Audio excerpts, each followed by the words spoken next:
చరిత్రలో పాటకి ఎంతో ప్రాముఖ్యత ఉంది.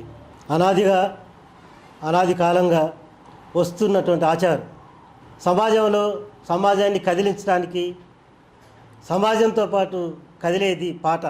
అందుకే జీవితానికి పాటకి ఒక అనుబంధం ఏర్పడి అది ముడిపడి ఉంది. ఆ బంధాన్ని ఇప్పటి వరకు కూడా ఏనాటికి కూడా ఎవరు విడదీయలేనంత బంధం ఏర్పడి ఉంది. ఈ పాట తన భాగమై, ఈ పాట తన వశమై ఈ యొక్క సమాజాన్ని శాసిస్తూ ఉంది. తెలంగాణలో ఎక్కడో మారుమూల పల్లెలో జన్మించి తన యొక్క బాధల్ని గుండెల్లో దాచుకొని, ఆ గుండెలో ఉన్నటువంటి బాధని తన గొంతుకలు ఒక పాట రూపంలో రాగయుక్తాలను పలికిస్తూ గమకాలను గళంలో గరళాన్ని నింపుకుంటూ ఆ యొక్క పాట రూపంలో తన ప్రాణమే ఒక పాటగా, పాటే తన ప్రాణంగా భావిస్తూ జీవనం కొనసాగిస్తూ అనేక ఒడిదొడుకులు ఎదుర్కొంటూ గ్రామ స్థాయి నుంచి జాతీయ స్థాయి వరకు ఎదిగినటువంటి దీపం లేనటువంటి వెలుతురుగా ప్రకాశిస్తున్నటువంటి మన పల్లె కోయిల కుమారి సుధా కుమారి గారు ఈరోజు పూర్తి వివరాలు ఆమెను అడిగి తెలుసుకుందాం. నమస్కారం. నమస్కారం సార్. మీ కుటుంబంలో ప్రతి ఒక్కళ్ళు కూడా కళాకారులను విన్నాం. మీ తాతలు, మీ తండ్రులు, అమ్మ వాళ్ళు, అన్నయ్యలు, అక్కలు అందరూ కూడా. అవును సార్. అదే కళా సంస్కృతిని మీ పిల్లలకి మీరేమైనా ఇవ్వగలుగుతున్నారా? లేదు సార్, అది కళ నాతోటి ఇది కావటమే. పాపకు కానీ బాబుకి కానీ అలాంటిది ఏం లేదు. వాళ్ళ జీవితం వాళ్ళు చదువు మీదనే వాళ్ళు ఏదో ఒకటి చిన్న చిన్న జాబులు చేసుకుంటూ బతుకుతున్నారు. ఇక కళ అంటూ ఇక వాళ్ళకి ఒబ్బలేదు. అంటే ఇప్పుడు మీ కుటుంబంలో ఉన్నటువంటి కళ మీ దగ్గరకు వచ్చాక మీతోనే అంతమైపోతుంది, నాతోటి అంతమైపోతుంది. మీ పిల్లలకి ఎందుకని మీరు నేర్పలేకపోతున్నారు? పిల్లలంటే బాబు ఇంటర్మీడియట్ చేసిండు. ఆయన్ని ఏదో చిన్నప్పుడే అడిగేదాన్ని, ఒక పాట నేర్చుకోరాదురా, ఈ పాట పాడంటే ఏంది నీ లెక్క నేను పాడాలన్నా చేయాలన్నా. వాళ్ళకి ఇష్టం లేదు. వాళ్ళకి ఇష్టం లేనప్పుడు మనం ఇబ్బంది పెట్టకూడదు అనుకున్నాం. ఆ వేలోనే వాళ్ళు వెళ్ళిపోయారు సార్. కుమారి గారు, మీ యొక్క జీవితం గురించి, మీరు జీవితంలో పడ్డ బాధల గురించి ఏదన్నా ఒక విషాదకరమైనటువంటి పాటని మా ప్రేక్షకులకు వినిపించగలరా? బాధలు అంటే చాలా పడ్డా సార్ నేను బాధలు. ఎందుకంటే చిన్నప్పుడు భర్త చనిపోయిన వాళ్ళ జీవితాలు ఎలా ఉంటాయో మనం కళ్ళకు కట్టినట్టు చూసాము. అంటే నా అమ్మ నాన్న అప్పుడు ఏంటంటే ఆడపిల్లల బరువు ఒక 12 సంవత్సరాలకి 13 సంవత్సరాలకి పెళ్లి చేశారు, నెత్తి మీద బరువు దిగిపోయింది అన్నారు. కానీ ఆ బరువు అనేది ఏదో వాళ్ళకి ఇంకా ఎఫెక్ట్ అయిందని తెలుసుకోలేకపోయారు. నాకు 13 సంవత్సరాలకే 15 సంవత్సరాలకే పాప బాబు పుట్టారు. 17 సంవత్సరాలకి మా వారు చనిపోయారు. 17 సంవత్సరాల నుంచి నేను ఇట్లనే పోషణ నా పిల్లలను చదివించుకుంటూ నా గొంతే నా ఆస్తిగా భావించుకుంటూ నేను కొన్ని సందర్భాలలో, ఎందుకంటే భర్త లేని స్త్రీ బయటికి పోతే ఎన్ని నిందలు వస్తాయో, అందులో పొద్దున్నే లేచి బయటికి పోవాలంటే భయం. ఎందుకంటే భర్త లేని ఆమె బయటికి పోవటానికి స్వేచ్ఛ లేదు ఈ భారతదేశంలో. ఎందుకంటే ముండరాలు ఎదురొచ్చింది, మాకు ఆ కీడు జరిగింది, ఈ కీడు జరిగిందని ఇంకా ఆ అవస్థ పోలే, ఇంకా ఎక్కువైతుంది కానీ పోలే. అలాంటి సందర్భంలోని నేను బాగా ఏడ్చేదాన్ని. ఎందుకమ్మా నన్ను ఎందుకు కన్నామమ్మా, ఈ జన్మ ఎందుకు ఇచ్చినావు అని ఏడ్చేదాన్ని. చాలా పాటలు ఉన్నాయి సార్, నేను కూడా పాడుకునేదాన్ని. కానీ నాలాంటి కష్టం ఎవరికి రాకూడదని నా మనసులో నేనే చాలా బాధపడేదాన్ని.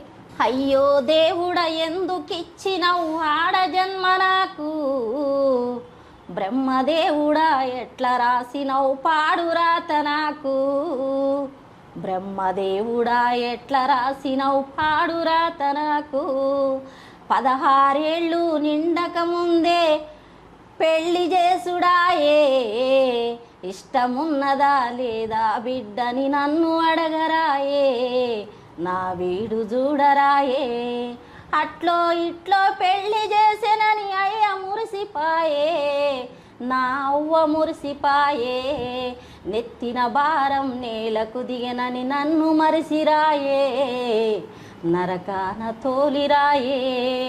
అయ్యో దేవుడా ఎందుకిచ్చినవు ఆడ జన్మ నాకు, బ్రహ్మదేవుడా ఎట్లా రాసినవు పాడురాత నాకు, పాడురాత నాకు. ఆడపిల్లనమ్మా నేను ఆడపిల్లనాని, బాధపడకమ్మా నీవు దిగులు చెందకమ్మా. ఇలాంటి ఆడపిల్లల గురించి చాలా పాటలు పాడుకొని ఒక్కదాన్నే ఏడ్చిన రోజులు కూడా అనేకమైన సందర్భాలలో ఉన్నాయి సార్. మరి అట్లా జీవితాన్ని ఆ బండిని అట్లా నడుపుకుంటూ వస్తున్నా. ఇప్పుడైతే కొంచెం దేవుడు మేలు చేసి కొంచెం అప్పటికంటే ఇప్పుడు జీవితం కొంచెం సెట్ అయినట్టు భావించుకుంటున్నాం. కుమారి గారు, జీవితం మొత్తం కూడా సమస్యలతోనే నిండి ఉంది. గుండెలన్నీ కూడా మోయలేనంత బరువెక్కి ఉన్నాయి. అవును సార్. అయినా కానీ మీ ముఖాన చిరునవ్వు ఎందుకు చెదరటం లేదు? దానికి కారణం ఏంటి? చిరునవ్వు అంటే సార్, ఇప్పుడు మనిషి అనే వాడికి బాధలు వస్తూనే ఉంటాయి. అసలు వాస్తవంగా నాకు వచ్చిన బాధలు అయితే ఎప్పుడో నేను అమ్మ వాళ్ళు చనిపోయినప్పుడే నేను చనిపోవాలా. నాన్న జస్ట్ ఒక 3 సంవత్సరాలు అయింది కాలం చేసి. అయితే నాన్న కూడా నాకు చాలా ధైర్యం చెప్పేది, అమ్మ నీ జీవితం ఎలాగో అయిపోయింది కదా, నీకు 2 పిల్లలు ఉన్నారు, ఆ పిల్లల కోసమైనా నువ్వు బతకాలి, పోరాడాలి, నువ్వు కష్టపడాలి అమ్మ అని చెప్పి నాన్న ఎప్పటికప్పుడు నాకు ఎన్నంటి ధైర్యం చెప్పేది. ఎంత కష్టపడ్డా కూడా ఇంటికి రాంగులోనే నాన్న ఉన్నాడో నాకు ధైర్యంగా ఉండేది. ఇంటికాడ మంచి వచ్చేళ్ళకి ఇంటి ముందు చైర్ వేసుకొని కూర్చునేది, నన్ను ప్రోత్సహించేది. ఒకేళ్ళు ఆయన కళ్ళెమ్మట నీళ్ళు తిప్పుకుంటూ కూడా నా బిడ్డకి చిన్నతనానే ఈ కష్టాలు ఏందని ఆయన కళ్ళెమ్మటి నీళ్ళు అట్లా దిగమింగుకుంటూ కూడా నన్ను ఓదార్చి, అమ్మ నీకు దేవుడు మంచి భవిష్యత్తునిద్దరు, నువ్వు కష్టపడాలి చెయ్యాలి అని నాకు ధైర్యాన్ని నింపింది నాన్న. కుమారి గారు, చాలామంది చిన్నపిల్లలు, ఆడపిల్లలు ముఖ్యంగా ఈ చిన్న విషయాలకు కూడా ఆత్మహత్యలు చేసుకుంటున్నారు. అటువంటి వారికి మీరు ఎలాంటి సందేశం ఇవ్వాలనుకుంటున్నారు?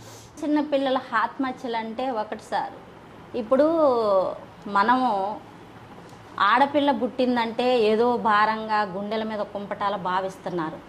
ఇప్పుడు ఒకటేందంటే ఆత్మహత్యలు ఒకటన్ను లైంగిక వేధింపులు కూడా ఉన్నాయి. ఆ వేధింపులు ఏంటంటే మన బిహేవ్ని బట్టి, మన అమ్మా నాన్న నడవడిక, పాప బయటికి పోతే ఏం చేస్తుంది అసలు ఆమె నడవడిక ఏందని తల్లిదండ్రులు బాధ్యత తీసుకోవట్లేదు. ఎందుకంటే ఒక సెల్ ఫోన్ ఉంటుంది, ఈ సెల్ ఫోనే ఆ చేతిలో రాజ్యం మొత్తం ఈ సెల్ ఫోన్లోనే ఉంటుంది. ఆ సెల్ ఫోన్ తీసుకుంటే ఆ పాప ఆ బిడ్డ ఏం చేస్తుందో ఏమైపోతుందో అని వాళ్ళు భావించే పరిస్థితి లేదు. ఇంకొకటి, అప్పుడు వెనకట కాలంలో చీర కట్టుకునేది, పాప మెచ్యూర్డ్ అయితే లంగా ఓని వేయించేది. ఇప్పుడు ఈ కాలంలోని ఈ జనరేషన్లోని ఏదో మనకి ఇప్పుడు ఏమంటారు అవి మిడ్డీలు, నైటీలు, లేకపోతే ఇంకా ఏదో కాళ్ళకాడికి ఉండే లెగ్గిన్లు వేసుకొని ఆకర్షణంగా బయటకు వస్తున్నారు ఆడపిల్లలు. అంటే మనం మగవాళ్ళని ఏదో తప్పు పట్టాలని కాదు, కానీ మన పిల్లలు బయటికి పోతే ఎలా ఉంటున్నారు అనేది కూడా తల్లిదండ్రులు గమనించాలి. అలాంటి పరిస్థితుల్లో ఆ పిల్లలను చూసి ఆ మగవాళ్ళు ఆకర్షణితులవుతున్నారు. ఎందుకంటే ఆ యొక్క నీ ఆడపిల్ల అందాన్ని ఆ యొక్క పాటలలో చూసి ఏ మగవాళ్ళైనా ఏదో ఒకటి చేస్తారు కదా. అందుకనే ఒక మహానుభావుడు పాట, చెల్లి నీ ఆడ జన్మకు అర్థమున్నదమ్మా, మగవాని బ్రతుకులో సగం భాగమై బ్రతుకు నీవే చెల్లి, అమ్మా నీ ఆడ జన్మకు అర్థమున్నదమ్మా అనే పాటను రాశారు.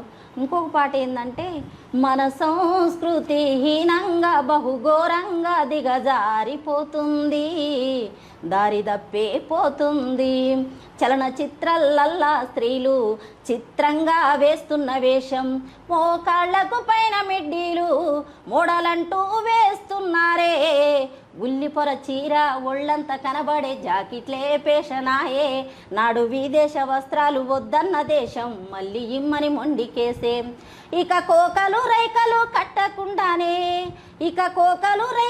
కట్టకుండానే సెడ్డీలే సరిపాయనంట, వాళ్లకు మిడ్డీలే సరిపాయనంట, మన సంస్కృతి హీనంగా బహుఘోరంగా దిగజారిపోతుంది, దారి తప్పే పోతుంది. అలా ఉంది. కుమారి గారు, ఇప్పుడు మీరు డ్రెస్సు కోడ్ గురించి మంచిగా చెప్పారు. తర్వాత చదువు వల్ల ఉపయోగాల గురించి ఏదైనా మీకు వచ్చినటువంటి పాట మా కోసం వినిపిస్తారా? చదువు వల్ల కూడా మేము ఇప్పుడు చేసేది ఆ చదువు మీదనే. ఎందుకంటే బడులు స్టార్ట్ అయినాయి కదా, పిల్లలందరినీ బడికి పంపించాలి, పిల్లల్ని ఎవరినైనా ఇంటికాడ ఉంచొద్దు, ఎట్టి చాకరీ చేపియొద్దు. వెనకట కాలంలో ఎట్టి చాకరీ చేయించారు, అలాంటి పిల్లలు ఇప్పుడు ఎవరైనా చదువుకోవాలి అని చెప్పి దాని మీదనే మేము కార్యక్రమం చేస్తున్నాం సార్. వెనకట కాలంలో కూడా పిల్లలు చదువులేని పిల్లలు ఎలా బాధలు పడ్డారో అవి కూడా మేము వివరిస్తున్నాం. దాని మీద కూడా పాట పాడేది మేము. ఎప్పుడో మన బ్రతుకు మారేదెప్పుడో, ఇంకెప్పుడో మన బాధలు తీరేదెప్పుడో, స్వచ్ఛమైన స్వాతంత్రం ఎప్పుడో, స్వేచ్ఛ కలిగిన జీవితం ఎప్పుడో, అందమైన ఆటపాటలతో ఆనందించేదెప్పుడో, ఆ బడిలో చదివేదెప్పుడో, పొద్దున్నే లేచి పెడ కసువు తీయాలి, పెద్ద బావి కన్నుండి నీళ్లు మోసుకురావాలి, గొడ్లకు నీళ్లు పెట్టాలి, గడ్డి మోపులు దేవాలి, ఎండబడుతుందని గొడ్లు ఇప్పమని గోల చేస్తారే, ఇంత చాకరీ చేసి అన్నం కాడికి పోతే పాసికూడు పెట్టి పచ్చళ్ళు వేస్తారు ఎప్పుడో ఎప్పుడో. అలాంటి స్థితిలో ఉన్నాం మనం మన తాతల తండ్రులకు. ఇప్పుడు మాత్రం ప్రతి పిల్లగాడు బడికి వెళ్ళాలి, చదువుకోవాలి, చదువుకుంటేనే జీవితం ఉన్నది. అంటే ఆ తాతల తండ్రులు అన్నప్పుడు ఎగసాయం ఉన్నది, ఇప్పుడు ఆ ఎగసాయం కూడా పండే పరిస్థితి లేదు. ఎంతో కొంత చదవాలి, ఉద్యోగాలు చేయాలి. పుస్తకమేరా మనిషి జీవితపు ఎలుగు పూల బాట, మస్తిష్కానికి జ్ఞానము నింపే అక్షరాల తోట, మస్తిష్కానికి జ్ఞానము నింపే అక్షరాల తోట. ఒక పుస్తకం వచ్చింది, ఫేస్బుక్కే వచ్చింది, లైబ్రరీ కనుమరుగయ్యింది, రేయింబగళ్ళు వాట్సాప్తో కుస్తీ పడుతుంది లోకం, కుస్తీ పడుతుంది. పుస్తకమేరా మనిషి జీవితపు ఎలుగు పూల బాట, మస్తిష్కానికి జ్ఞానము నింపే అక్షరాల తోట, మస్తిష్కానికి జ్ఞానము నింపే అక్షరాల తోట. కుమారి గారు, మీ యొక్క సాంస్కృతిక ప్రయాణంలో మంచి అగ్రెసివ్గా ఉన్నటువంటి ఒక సాంగ్ మా ప్రేక్షకులకు వినిపిస్తారు. అంటే అది ఎట్లా అంటే సార్, తెలంగాణ కొట్లాడేటప్పుడు అవి వేరే పాటలు ఉన్నాయి, మన అంటే ఏదన్నా పర్వాలేదు, బాగా హుషారుగా ఉండే పాట, స్పీడ్గా ఉండే పాట. అంటే అప్పుడు ఇక ఏ పార్టీ కాకుండా జానపదాలు పాడుకునేది, పల్లెల పాటలు పాడుకునేది. కట్టు కట్టో బండి, జోడెడ్ల బండి, గుంజోయ్ గుంజోయ్ బండి, కాడెడ్ల బండి, బండి ఆపర పిలగో రాములయ్య, నేనొస్తర పిలగో రాములయ్య, బండి ఆపర పిలగో రాములయ్య, నేనొస్తర పిలగో రాములయ్య, చీరగట్టిందాక రైక దొడిగిందాక, చీరగట్టిందాక రైక దొడిగిందాక, బండి ఆపర పిలగో రాములయ్య, నేనొస్తర పిలగో రాములయ్య. అలాంటి పాటలు పాడుకునేది. తర్వాత ఇక బావ మరదలో ఇలాంటి సందర్భాలు ఉన్నప్పుడు బావ ఇట్లా పల్లెలల్లో ఒక ప్రోగ్రామ్స్ పెట్టినప్పుడు అలాంటి జానపదాలు కూడా.